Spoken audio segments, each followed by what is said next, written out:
Lors d'une interview accordée au nouveau numéro de Télévision Magazine, Nagui n'a fait preuve d'aucune retenue. Le célèbre animateur et producteur a notamment révélé une anecdote sur un homme très connu avec qui il a rencontré un vif accrochage.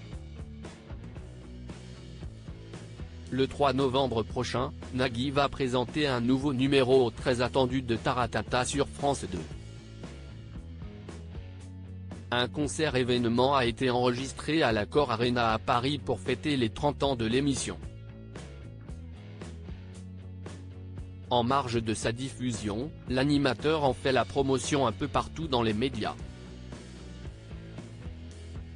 Il était par exemple présent dans Quotidien jeudi soir pour en parler et a également accordé une longue interview à Télévision Magazine.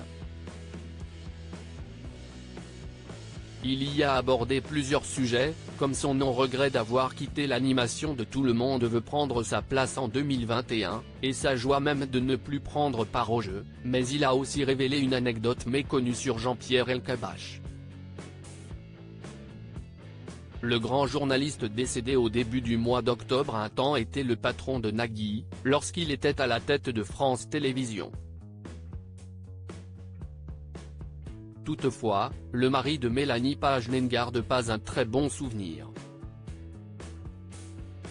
Je ne l'ai jamais raconté, mais il ne m'a jamais adressé la parole, ni dit bonjour, ni serré la main, y compris quand il y avait des conférences de presse, des réunions ou des séances photos avec tous les animateurs, a-t-il expliqué.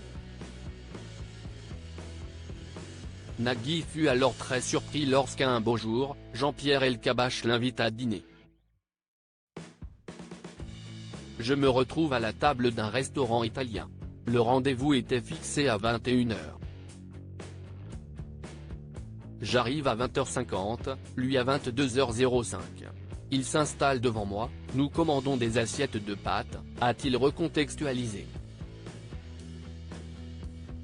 Et d'expliquer que l'objet de ce rendez-vous était en réalité de lui annoncer que Jean-Luc Delarue, alors nommé responsable artistique des divertissements, allait s'occuper de mes émissions.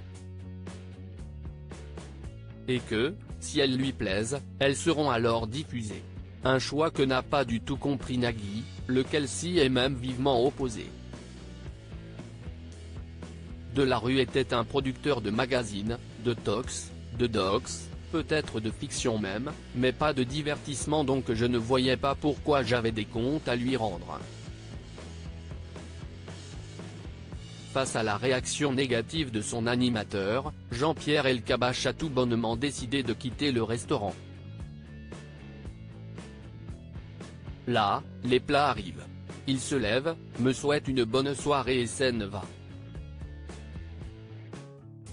Rappelons que, peu de temps plus tard, Jean-Pierre Elkabbach a perdu la présidence de France Télévisions. Il est décédé à l'âge de 86 ans.